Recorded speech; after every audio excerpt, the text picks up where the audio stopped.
Bismillahirrahmanirrahim.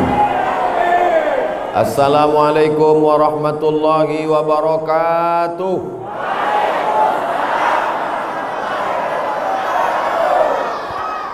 Bersyukur kepada Allah atas segala nikmat dan keberkahannya dengan ucapan Alhamdulillahi Rabbil Alamin.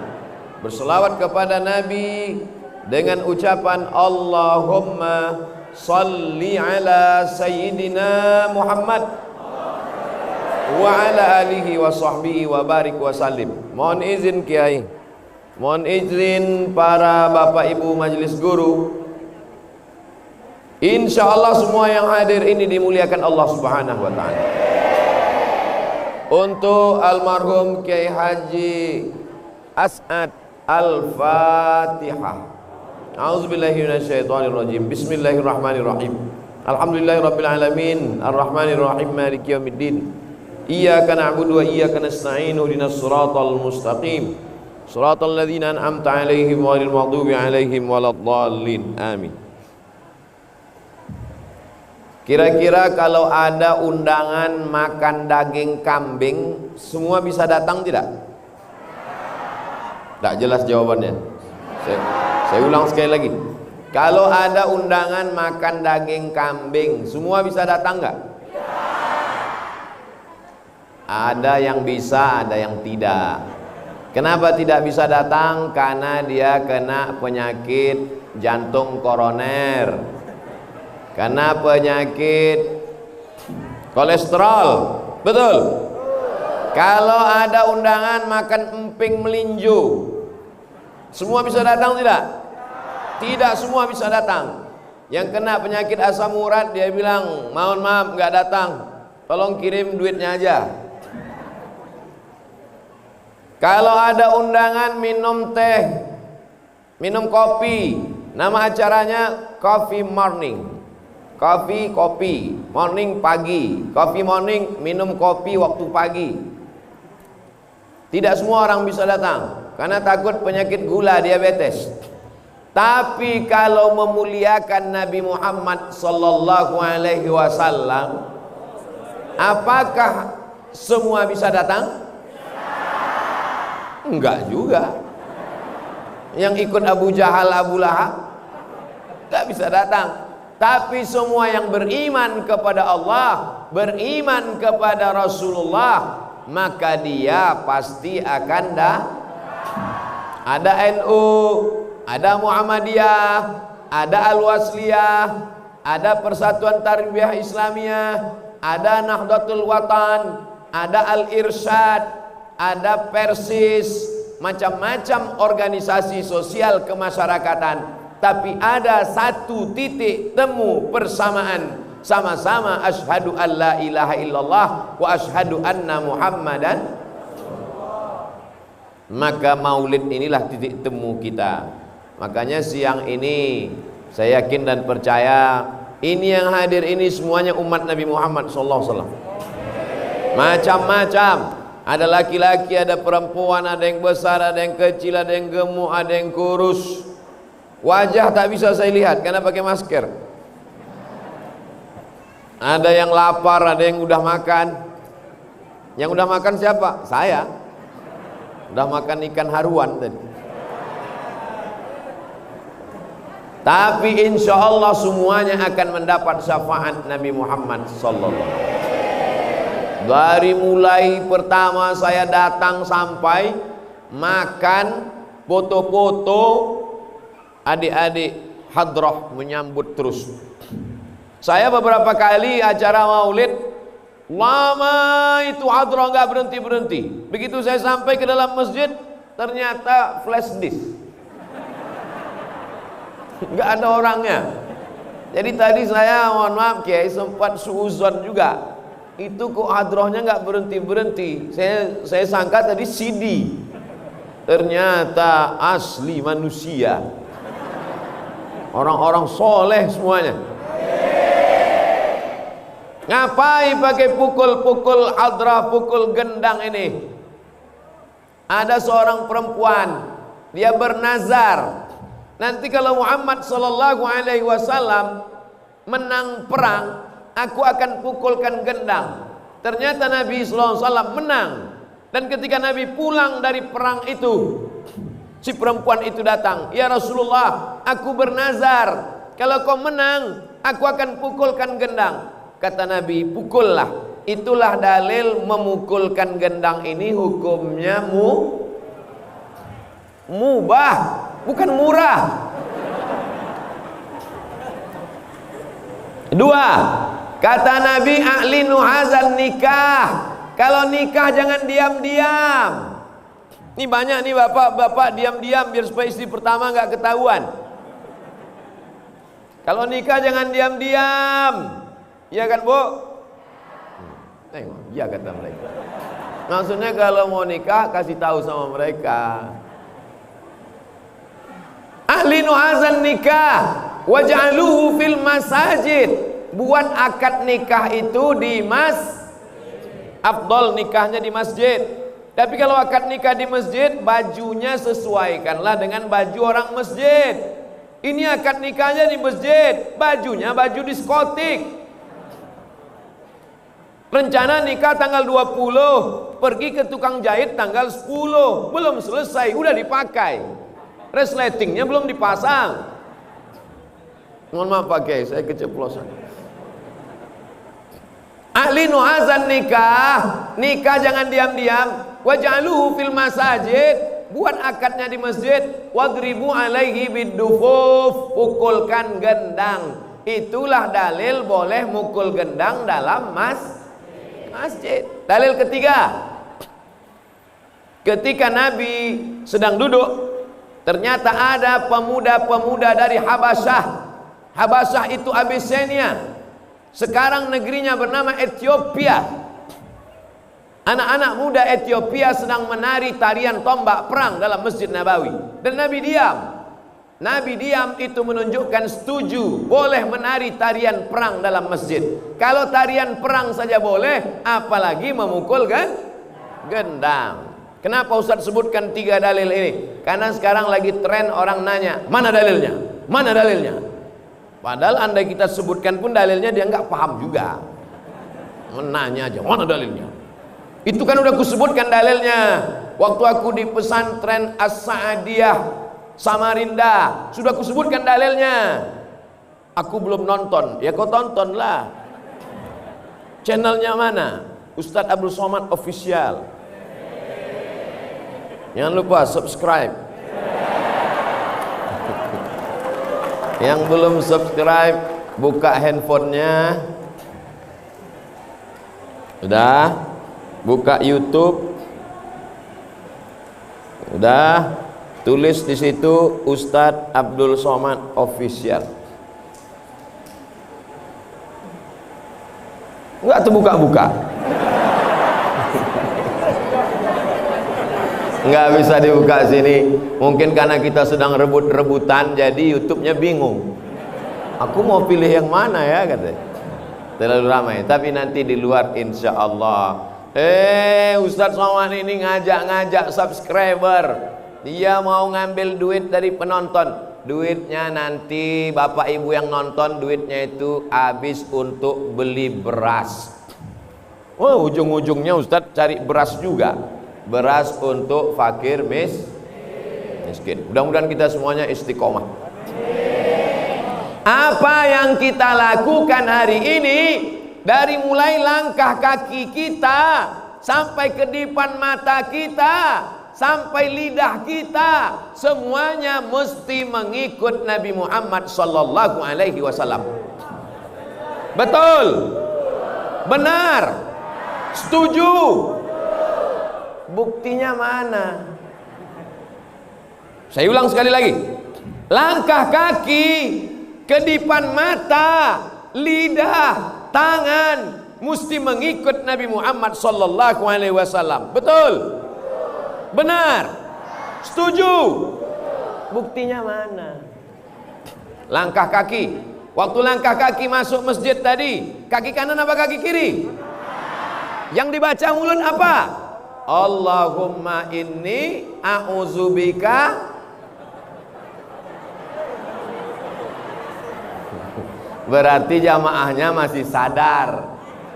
Kalau jamaahnya udah error, pasti dia nyambung aja. Allahumma inni a'udzubika minal khubusi wal khaba'is.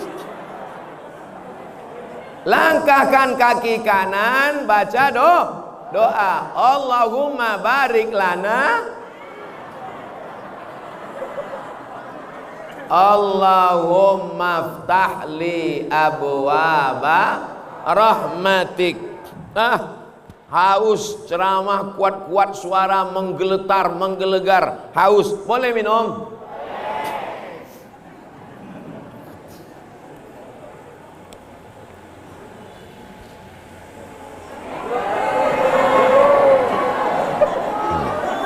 Nampak? Inilah umat Nabi Muhammad SAW. Dia langsung ribut. Kenapa? Karena Abdul Somad tidak ikut Nabi Muhammad SAW. Kalau ikut bagaimana? La yasrabanna ahadukum qa'iman. Jangan minum berdiri. Idza syariba ahadukum falyasrab biyaminih. Kalau minum pakai tangan kah? Tolong yang tadi rekamannya jangan sampai dipotong. Nanti buzer-buzer men-share Somad minum pakai tangan kiri sedang berdiri. Buzer itu bahasa Inggris, bahasa Arabnya syaiton. Tapi nanti jangan pas baca Quran dirubah. A'udzubillahi minal buzer. Kalau ada orang kerasukan setan, berarti itu diganggu buzer. Sampai mana tadi ceritanya? Langkah kaki ikut Nabi Muhammad, tangan kanan kiri ikut Nabi Muhammad SAW, mulut ikut Nabi Muhammad SAW, mata ikut Nabi. Mata lihat laki-laki. Ustadz dari tadi ngelihat perempuan terus. Saya udah tua, mata ini nggak begitu jelas. Ini saya ngelihat ke sana ini nggak bisa saya bedakan mana yang gadis, mana yang nenek-nenek.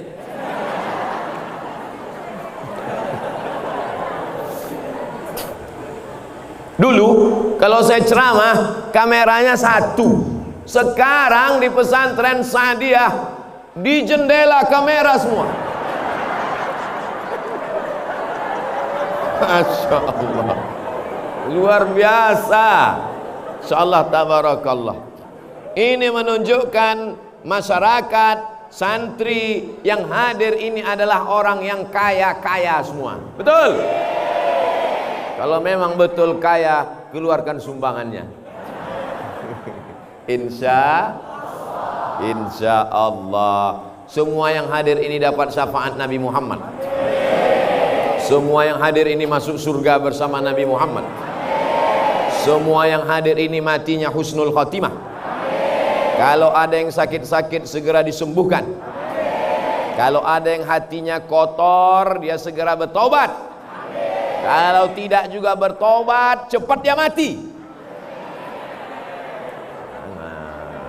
Gak boleh doakan orang mati, doakan orang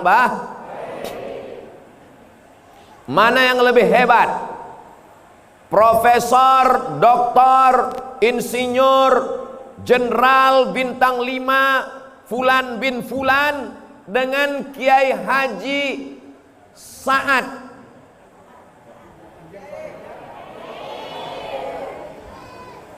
Almarhum Kiai Haji Sa'ad Ijan Saleh.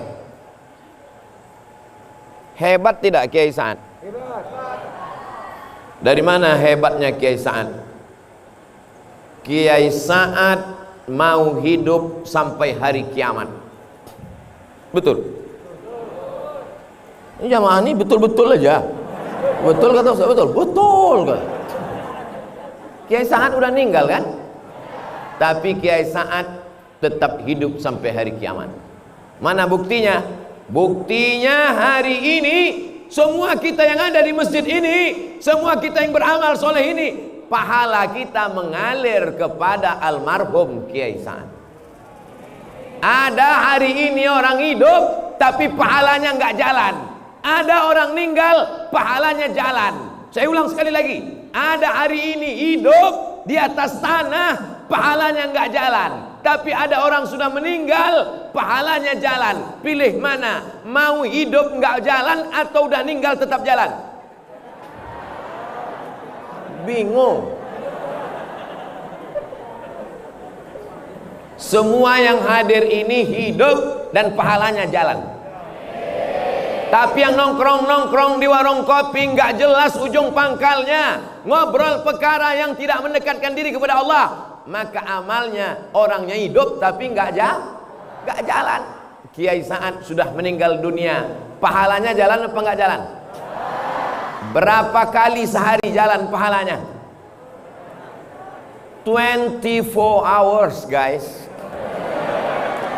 24 jam. Karena santri di pesantren ini tetap belajar 24 jam. Betul? Mana yang santri? Angkat tangan santri. Santri jawab jujur ya. Kalian belajar 24 jam? Enggak. Tadi katanya mereka tidak belajar 24 jam. Tapi alumni pesantren Sa'adiyah sudah menyebar ke seluruh dunia, maka seluruhnya beramal tidak putus. 24 jam amal mengalir ke alam barzah. Kuburnya terang benderang, kuburnya sejauh mata memandang, kuburnya lapang. Mau? Syaratnya ikut syariat Nabi Muhammad sallallahu alaihi. Ada orang kaya punya tanah sejauh mata memandang. Mudah-mudahan Bapak Ibu lah orangnya. Amin. Kebun sawitnya 1000 hektar. Amin. Helikopternya 5. Amin. Mati. Ada yang bisa dibawa mati?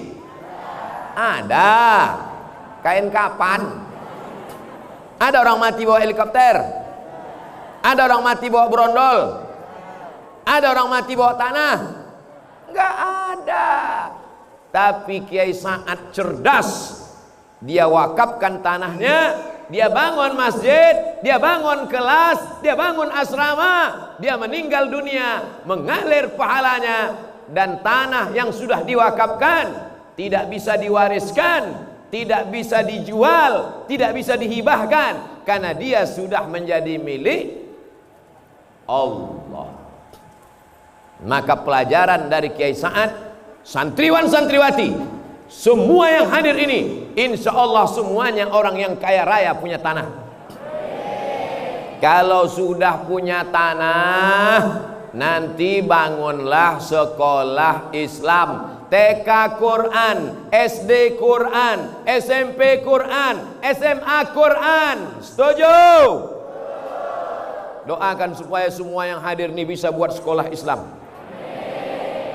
Komunis merajalela, sekuler sudah berkuasa, liberal sudah hebat, Syiah sudah di mana-mana. Tidak ada yang bisa melawan semua ini kecuali Ahlus Sunnah wal Jamaah. Maka insya Allah alumni pesantren Sa'adiyah, mereka ini yang akan memperjuangkan Ahlus Sunnah wal Jamaah. Anda yang sudah mendaftarkan anaknya ke pesantren Sa'adiyah, alhamdulillah. Yang sudah ku kasih tahu belum juga mendaftarkan, na'udzu. Sudah ku kasih tahu nggak mau tahu juga, inna. Daftarkan anak Anda ke pesantren Sa'adiyah sebelum tanggal penutupan berikut ini. Potong videonya 1 menit, nanti saya kirim ke Instagram Abdul Somad Official Contreng Biru. Apalah itu Instagram Ustaz Somad itu, isinya endorse saja. Endorse tanah wakaf, endorse pesantren, endorse kerupuk, endorse keripik, endorse tanah kuburan. Semua itu insya Allah akan menjadi amal amal Somad. Orang Instagramnya punya Somad kok amal soleh. Enak aja. Saya yang beramal kok soleh yang dapat. Mohon maaf Kiai, saya kok di pesantren Saadiah ini, Masya Allah, tabarakallah. Jadi yang pertama yang ingin saya sampaikan, kalau mau hidup 1000 tahun lamanya, mau panjang umur sampai hari kiamat, maka kita mesti berwakaf. Berwakaf. Tapi bisa orang miskin berwakaf? Nggak bisa. Kenapa Kiai Sa'ad bisa berwakaf? Karena dia kaya. Kalau begitu orang Islam boleh nggak kaya? Wajib. Bukan boleh. Capek ikut ceramah Ustaz Somad ini. Dia bilang boleh, wajib. Umat Islam semuanya mesti kaya. Apakah orang yang kaya itu orang yang mobilnya harga 5 miliar pintunya 1? Enggak. Mobil paling mahal sekarang 5 miliar pintunya 1. Nanti 2021 ada lagi mobil enggak pakai pintu, melompat aja dari atas macam truk sawit. Orang yang kaya adalah yang hartanya itu tidak masuk ke dalam hatinya. Itulah yang dicontohkan Kiai Sa'ad. Ini tanah seluas ini kalau dia mau jual, berapa hektar semua Kiai? 6 hektar guys. Sekarang orang kapling-kapling tanah berapa banyak, datanglah jamaah ngadu ke saya, Ustaz Somad, ente kenapa sedih Pak Ustaz? Sedih kenapa? Ayah saya meninggal. Ya, ayah orang meninggal semua. Kenapa kau sedih? Kubur bapak saya sudah diambil developer Pak Ustaz. Sudah dibuat rumah di atasnya Pak Ustaz. Saking kan orang semangatnya mengambil tanah. Bahkan satu tanah itu bisa pemiliknya 5. Surat tanah tumpang tindih. Tapi Kiai Sa'ad bisa 6 hektar tanah dipakainya untuk agama Allah. Hebat apa tidak? Semuanya siap mau seperti Kiai Sa'ad. Semuanya mau seperti Kiai Sa'ad. Semuanya siap seperti Kiai Sa'ad. Yang punya tanah 6 hektar angkat tangan. Insya Allah. Kira-kira kalau ada orang punya tanah 6 hektar, bisa nggak dia berwakaf 6 hektar? Ya nggak bisa. Kalau 6 hektar diwakafkan 6 hektar, habis lah. Itu menunjukkan berarti tanah dia lebih banyak. Tanah sana, tanah sana, tanah sana. Ada orang di India tanahnya banyak. Siapa namanya? Tuan Takur. Mudah-mudahan semuanya jadi tuan tanah. Ini santri yang permisi sedang mengurus surat tanah. Nggak apa-apa. Kalau mau pipis boleh, daripada kencing di masjid nggak boleh. Saya ceramah tuh kadang keluar begitu aja dari mulut, tak ada yang saya rencanakan. Mudah-mudahan anak kita tidak tersinggung dengan ucapan saya. Saya nasihatkan adik-adik, saya bayangkan kalau mereka tadi nanti jadi presiden. Yang 2 tadi, satu jadi presiden, satu jadi wakil presiden. Aminkanlah. Kelihatan nggak setuju. Mereka jadi presiden, jadi wakil presiden tahun 2050. Sebagian ibu-ibu sudah meninggal. Saya masih hidup. Waktu itu mereka bicara di istana. Apa kata dia? Bapak wakil presiden, ya Pak Pres, kita dulu waktu di pesantren Saadiah, waktu permisi pipis dibilang Ustaz Somad ngurus surat tanah kan katanya. Iya, ayo kita cari Ustaz Somad, kita masukkan dia ke dalam penjara bawah tanah. Maka saya mohon maaf, insya Allah selama saya tausiah nggak ada yang tersinggung kan? Saya ulang sekali lagi, selama saya tausiah nggak ada yang tersinggung kan? Alhamdulillah. Soalnya di beberapa tempat ada yang tersinggung, pulang meninggal.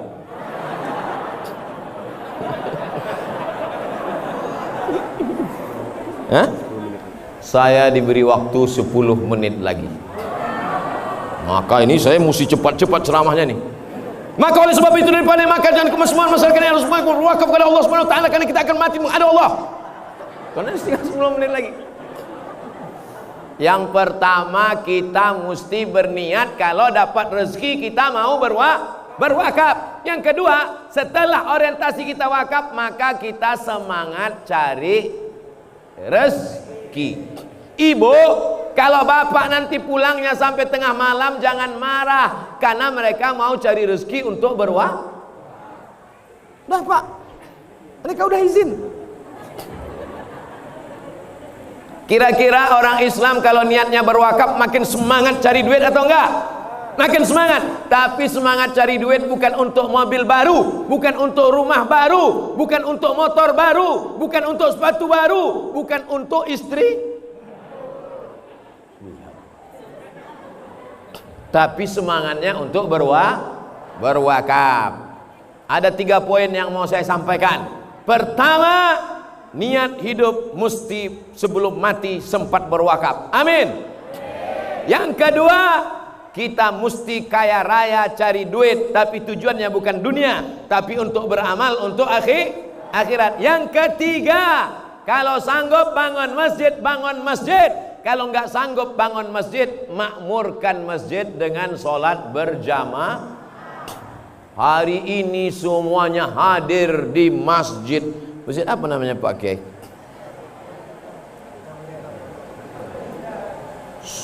Semuanya hadir di masjid. Turun saya tadi, langsung disambut oleh Paskas, pasukan amal soleh. Masuk ke dalam, disambut sama anak-anak muda pakai jaket biker subuhan Samarinda. Keluar habis makan, sebelah kanan polisi, sebelah kiri tentara. Takbir. Bayangkan, semua yang mau pura-pura gila langsung waras. Lihat, semua yang hadir, polisi, tentara, biker subuhan, Paskas, dan yang tak saya sebutkan nama kelompoknya, organisasinya, ormasnya, komunitasnya, satu persatu, tapi mereka tidak akan luput dari catatan malaikat. Betul? Nanti kalau pulang ada yang nanya, apa isi ceramah Ustadz Somad tadi? 3. Yang pertama, sebelum mati mesti berwakaf. Yang kedua, kita bisa berwakaf kalau kita kaya raya. Yang ketiga, kalau mampu bangun masjid, bangun masjid. Kalau belum mampu bangun masjid, makmurkan Makmurkan masjid dengan apa? Sholat berjamaah. Gimana supaya anak-anak mau ke masjid ramai? Siapkan telur ayam. Ini telur ayam. Saya tadi waktu duduk ngelihat ini, terbayang waktu kecil. Saya dulu kemana aja mak saya pergi ikut. Saya anak pertama, adik saya 1 laki-laki, 2 cuman 1 saudara kandung. Kemana aja mak saya pergi ikut. Maulidan, solawatan, tahlilan, barzanjian, ikut. Mau ngejar apa? Telur ayam. Saya sangka tradisi telur ayam itu cuma ada di tempat kami di Sumatera. Rupanya sampai di Kalimantan tetap telur ayam. Alhamdulillah, nampaknya sepele. Bagi kalian ini telur ayam biasa, tapi bagi anak-anak, berapa anak-anak yang sudah nangis minta telur ayam? Telur ayam, mas. Telur ayam. Sabar, nanti akan dibagi telur ayam. Inilah yang akan menyelamatkan di hadapan Allah. Betul? Apa beda telur ayam ini dengan telur ayam yang ada di Sumatera? Ini telur ayam NKRI. Merah darahmu, putih tulangmu. Kau potong ayam itu, akan kau lihat merah putih di dalam. Darahnya merah, tulangnya putih. Kecuali ayam yang semuanya hitam, namanya ayam cemani, bukan ayam Afrika. Sepele, remeh-temeh, tapi ini adalah amal yang luar biasa. Mudah-mudahan apa yang kita lakukan ini semuanya dapat pahala catatan amal soleh di sisi Allah. Mudah-mudahan para kiai kita, tuan guru kita panjang umur sehat badan. Santriwan santriwati kita makin betah di pesantren, semangat sampai tamat kelas 6. Habis itu lanjutkan ke Kairo Al-Azhar Mesir. Setelah itu pulang mengabdikan ilmunya ke Samarinda dan ke seluruh Republik Indonesia. Ala hazihin niyah wa kulli niyatin salihah. Al-Fatihah.